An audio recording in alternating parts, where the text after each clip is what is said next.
өмір. Алмат қаладағы қарапайым жігіт. Ол шағын шеберханада жұмыс істейді, машиналарды жөндейді.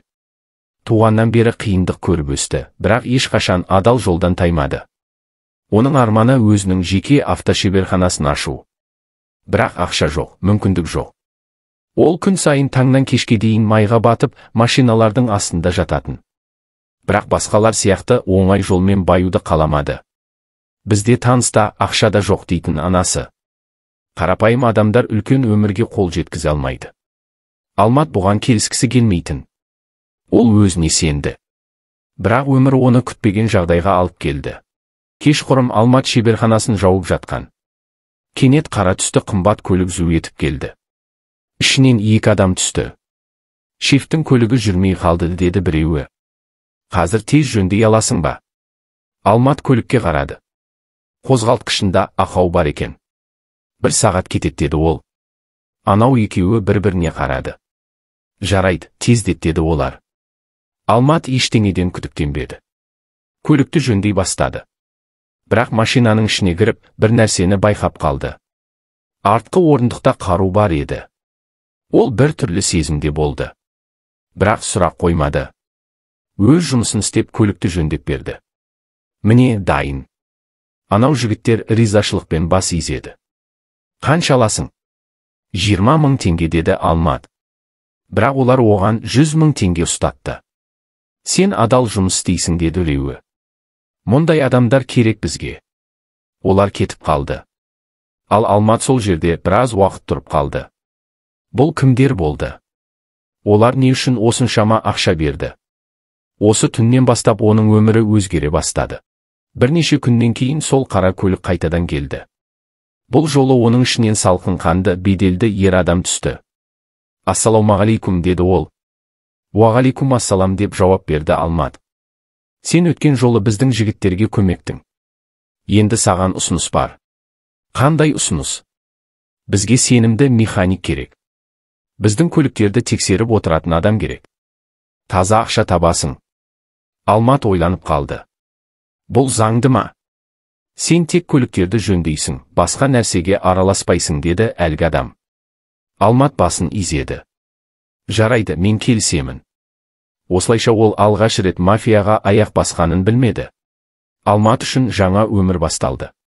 Енді ол тек қарапайым көлік жөндеуші емес, мафия көліктерін қарайтын адамға айналды. Күн сайын әртүрлі қымбат көліктер шеберханасына келіп жөндеуге кететін. Олардың иелері де қарапайым адамдар емес еді, салқын қанды, үнсіз, көзқарасы өткір жігіттер. Бір күні Алмат ерекше бір көлікті байқап қалды. Оның артқы бөлігі қанға боялғандай көрінді. Бұл не? Деп сұрады ол күдіктене. Саған бәрін білудің қажеті жоқ, деді көлікті әкелген адам. Тек жұмысыңды жаса. Осы сәттен бастап Алмат қауіпті жолға түсіп бара жатқанын сезінді. Бірақ артқа шегінуге кеш еді. Алғашқы қауіпті түн. Бір күні түнде оның телефоны безілдеп қоя берді. Бейтаныс нөмір. Дереу кел, деді салқын дауыс. Бір көлікті жөндеу керек. Алмат белгіленген жерге барды. Қараңғы жерде қара көлік тұрды. Көліктің артқы орындықтары қанға боялған. Мұны тез тазалап, іштегі оқтарды ал, деді біреу. Алматтың жүрегі дүрсілдеп кетті. Бұл жай ғана механиктің жұмысы емес еді. Бірақ ол үнсіз жұмысын істей бастады. Ол оқтарды алып көлікті тазалап берді. Сен сенімді жігіт екенсің, деді әлгі адам. Мұндай адамдар бізге керек. Осы сәттен бастап Алмат тек механик емес, мафияның сенімді адамына айналды. Алғашқы үлкен ақша. Келесі күні Алматқа қоңырау шалды. Кел, ақшанды алып кет. Ол белгіленген жерге барды. Оны қара костюм киген адам күтіп тұрды. Ол үстелге қалың ақша булмасын қойды. Бұл сенің адалдығың үшін. Алмат өмірінде мұндай ақшаны қолына ұстап көрмеген еді. Бірақ бұл ақша таза емес екенін түсінді. Егер қаласаң, бізбен әрі қарай жұмыс істеуге болады, деді әлгі адам. Алмат үндемеді. Ол не істеу керек екенін білмеді. Бірақ бір нәрсені түсінді, бұл әлемге кірген адам артқа қайталмайды. Алмат алған ақшасын үйіне әкелді. Анасы таң қалды. Балам, бұл ақшаны қайдан алдың? Жұмыстан. Анасы сенгендей болды, бірақ жүрегінде бір түрлі сезім қалды. Алматтың өмірі өзгерді. Бұрын таңнан кешке дейін майға батып жұмыс істесе, енді қымбат ресторандарда тамақтанып, қымбат киім кие бастады. Бірақ бұл өмірдің артықшылықтарымен бірге үлкен қауіптері бар еді. 2. Алғашқы тапсырма. Кезекті түн. Қара түсті көлік тағы келді. Ішінен Талғат есімді беделді адам түсті. Алмат, сен сенімді жігітсің. Енді бізге нағыз көмек керек. Қандай көмек? Бір адам бар. Бізге соны табу керек. Алмат ойланып қалды. Мен тек механикпін. Енді емес, деді Талғат суық үнмен. Бұл жолы Алматқа таңдау берілген жоқ. 3. Алғашқы соққы. Келесі күні олар бір қоймаға барды. Ішінде бір адам байлаулы отырды. Бұл сатқын, деді Талғат, оған сабақ беру керек. Алматтың жүрегі дүрсілдеп кетті. Мен мұны жасай алмаймын. Сен бізбенсің бе, жоқ па? Бұл сұрақ Алматтың барлық болашағын шешетін сұрақ еді. Ол қолына таяқты алды. Осы сәттен бастап оның өмірі бұрынғыдай болмайтынын түсінді. Алмат қолындағы таяққа қарады. Қан қысымы көтерілгендей болды. Бұл оның шекарасы еді. Бұған дейін көлік жөндейтін жігіт еді, енді біреуді ұру керек пе? Не болды? Деді Талғат суық үнмен. Әлде сенде жүрек жоқ па? Алмат қысылғаннан жұдырығын түйді. Жоқ, ол қорыққан жоқ. Бірақ бұл жолға түсуге дайын емес еді. Байланған адам Алматқа жалынышты көзбен қарады. Бәрі сені бақылап тұр, деді Талғат, егер қазір әлсіздік танытсаң, сен бізге керек емесің. Бұл ақырғы ескерту еді. Алмат терең дем алды да таяқты сермеді. 2. Өзін алдау. Сол түнде Алмат үйіне келді. Айнаға қарады. Өзін танымай қалды. Мен кімге айналып барамын? Бірақ оның санасында бір ғана ой тұрды. Егер бүгін әлсіздік көрсетсе, ертең оны өздері жояды. Мен жай ғана өмірімді сақтап қалдым деп өзіне сендіргісі келді. Көзіне ұйқы тығылмады. Ол қараңғы бөлмеде ұзақ отырды. Бұл бастамасы ғана екенін білді. 3. Қанға боялған ақша. Келесі күні Алматқа тағы да ақша берді. Бұл жолы миллион теңгеден аса ақша. Бұдан былай сен біздің отбасының бір мүшесің, деді Талғат. Бірақ ол отбасы қатты өзгеше еді. Осы сәттен бастап Алмат тек механик емес, мафияның сенімді адамына айналды. Бірақ ол әлі де бір нәрсені түсінбеді. Бұл әлемге кірген адамның артқа қайтар жолы жоқ. Алматтың өмірі күрт өзгерді. Бұрын қарапайым жұмысшы болса, енді мафияның ішіндегі сенімді адамдардың біріне айналды. Бірақ бұл өмір оған ұнай бастады ма? Қымбат көліктер, қалта толы ақша, кез келген есікті ашатын бедел. Бұрын армандаған нәрселері қолжетімді болды. Бірақ мұның бәрі қанға боялған ақша екенін білетін. Көшеде жүргенде біреудің оған үнемі қарап тұрғандай сезілетін. Үйде отырса да біреу аңдып тұрғандай болатын. Бұл өмір оған жайлық емес, үнемі сақтықты талап етті. Бір күні Алмат өзінің ескі досы Еркінмен кездесіп қалды. Ей, Алмат! Қайда жоғалып кеттің? Жай жұмыстамын, деп қысқа қайырды. Қайда істеп жүрсің? Алмат үндемеді. Ол бұған жауап бергісі келмеді. Қарашы, өзіңе киімің өзгерген, көлігің қымбат. Бірақ көзіңдегі шаршау бұрынғыдан да көп. Не болды, бауырым? Алмат ауыр күрсінді. Еркін, кейде менің бұл өмірді тастап кеткім келеді. Неге кетпейсің? Бұл жерге бір кірсең, шыға алмайсың. Еркін оның иығына қолын қойды. Жігітім, сен әлі де таңдау жасай аласың. Бірақ уақыт өтіп барады. Бұл сөздер Алматтың санасынан кетпей қойды. 3. Мафияның шынайы бет бейнесі. Көп ұзамай Алмат мафияның нағыз қаншерлігіне куә болды. Бір күні оған Талғат қоңырау шалды. Штабқа кел, маңызды шаруа бар. Алмат келгенде жерде бір адам байлаулы отырды. Оның көзі көгерген, киімі жыртылған. Бұл сатқын, деді Талғат, ол біздің құпиямызды басқа жаққа айтып қойған. Алмат түсінді. Бұл адам енді тірі қалмайды. Мұны сен аяқтайсың, деді Талғат оған суық көзбен қарап. Алмат селк етті. Мен бұған дайын емеспін.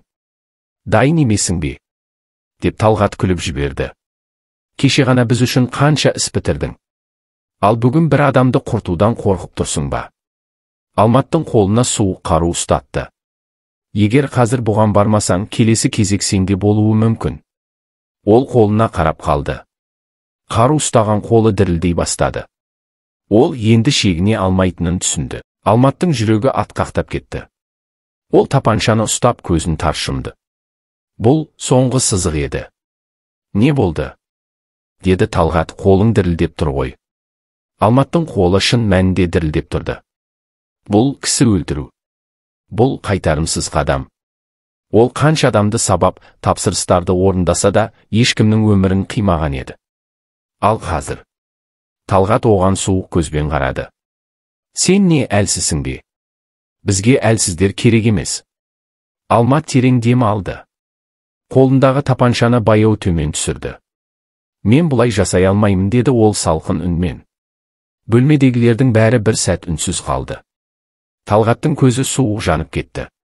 Онда сен де бізге қажет емессің. Сол түні Алмат өзінің бұл жерден кетуі керектігін түсінді. Мафияда ереже біреу, бір рет кірдің бе, қайтып шыға алмайсың. Бірақ Алмат бұған көнгісі келмеді. Ол еркінге қоңырау шалды. Маған көмектесуің керек. Қашқың келе ме? Иә, бірақ олар мені жібермейді. Онда бәрін дұрыс ойластыру керек, деді Еркін. Егер бір қате қадам жасасаң, олар сені табады. Алматтың қашып кетуден басқа амалы жоқ еді. Бірақ ол қалай қашатынын әлі білмеді. Келесі күні Талғат оған хабарласты. Кел, соңғы тапсырма бар. Алмат ойланбастан көлікті мініп кетіп қалды. Бұл оның ең үлкен қателігі еді. Кенет көше бойында қара көліктер пайда болды. Олар оны аңдып жүр екен. Алматтың жүрегі дүрсілдеп кетті. Оны өлтіруге келді. Бірден газды басып көлікті бұрып жіберді. Қара машиналар артынан қуып келеді. Тапаншадан атылған дыбыс шықты. Терезе күл парша болды. Алмат бұрылысқа кіріп, газды барынша басты. Қалайда тірі қалу керек еді. Артынан қуған көліктер бір-бірімен соқтығысты. Алмат қашып құтылды. Бірақ ол енді бұрынғы өміріне орала алмайтынын түсінді. Алмат көлікті бар күшімен айдап келеді. Артында белгісіз қара көліктер қуып келеді. Ол терезеге көз тастады, бетінен суық тер аққан. Оңай құтылам деп ойладың ба? Деп сыбырлағандай болды өзіне. Кенет алдынан қиылыста бір көлік шығып, жолын бөгемек болды. Алмат тежегішті басып, айламен көлікті бұрып жіберді. Қуғыншылар артта қалып бара жатты. Ол тірі қалды. Бірақ бұл соңғы ескерту екенін білді. Еркін Алматқа қала сыртында бір қауіпсіз орын тауып берді. Біраз уақыт осында бол. Оларды ұмытып кетем деп ойлама, бірақ ең болмаса жоспарыңды дұрыстап аласың, деді досы. Алмат басын изеді. Бәрі қайдан басталды? Ол осыған дейін тек көлік жөндейтін қарапайым жігіт еді. Қай кезде бәрі өзгерді. Бірақ ол енді бұл өмірге қайта оралғысы келмейтінін түсінді. Бірақ жол бар, бәрін артта қалдыру және жаңа өмір бастау. Еркін оған қарап. Егер шынымен құтылғың келсе, оларды әшкерелеуің керек, деді. Алмат ойланып қалды. Бұл қауіпті. Бірақ сенің аман қалуыңның жалғыз жолы олардан қорықпай, шындықты айту. Алмат ауыр күрсінді. Ол бұл ұйымның қаншалықты күшті екенін білді. Бірақ тағы да қашып жүруге болмайды. Ол әділеттілік үшін күресуге шешім қабылдады. Келесі түнде Алмат қалаға қайтып оралды. Ол өзін күтіп тұрған нәрсені білмеді, бірақ артқа қайтуға жол жоқ еді. Кенет артында таныс дауыс естілді. Біз сені күттік. Алмат артына қарады. Қараңғыда көлеңкелер қозғалып тұрды. Бұл соңғы бетпе-бет кездесу болатынын түсінді. Алматтың жүрегі дүрсілдеп кетті. Қараңғы көшеде бірнеше көлеңке қозғалды. Ол бұл адамдарды жақсы таныды. Бұлар Талғаттың адамдары. Сен бізді сатып кетесің деп ойладық, деді олардың бірі. Қателеспеппіз. Алмат кері шегінді. Бірақ қашудың мағынасы жоқ еді. Мен сендерден қорықпаймын, деді ол суық үнмен. Талғаттың адамдары күліп жіберді. Сен не, батыр болып кеттің бе? Деді бірі. Бұл ойын емес, бала. Алмат жұдырығын түйді. Бұл мен үшін ешқашан ойын болған емес. Бірнеше адам оған жақындай түсті. Осы кезде арт жақтан көлік жарығы жарқ етті. Көлік ішінен еркінмен белгісіз екі ер адам шықты. Талғаттың жігіттері ме? Деді олардың бірі телефонын шығарып. Олар полицей формасын киіп алған еді. Алмат аң-таң болды. Бұл жерден кетіңдер, деді полицейлердің бірі. Сендерді іздеп жатыр. Талғаттың адамдары тіксініп қалды. Бұл жігіттерге сенуге болмайды, деді олардың бірі. Олар бос сөзбен қорқытқысы келеді. Бірақ дәл сол сәтте патрульдік көлік бұрылып келді. Бұл енді ойнауға болмайтын жағдай еді. Талғаттың адамдары бір-біріне қарады да көзден ғайып болды. Еркін Алматқа жақындады. Енді сен босың, деді ол күлімсіреп. Алмат терең дем алды. Сену қиын еді. Бұлардың бәрі қашан бітеді? Полицейлердің бірі жауап берді. Біз дәлелдерді жинадық. Талғат пен оның адамдары көп ұзамай жауапқа тартылады. Алмат үнсіз басын изеді. Ол ақыры бұл өмірден құтылды. Бірақ өткен өмір оның есінде мәңгі қалады. Бірнеше айдан кейін Алмат жаңа қалада, жаңа жұмыста болды. Өмірі қайта басталғандай еді. Бірақ кейде түнде жалғыз қалған кезде өткен оқиғалар көз алдына келетін. Бұрынғы таныстарын ойлайтын. Талғат қазір қайда? Ол бұдан кек алғысы келмей ме? Бұл сұрақтың жауабы белгісіз еді. Бірақ бір нәрсе анық, Алмат енді ешқашан ескі өміріне оралмайды. Аяқталды.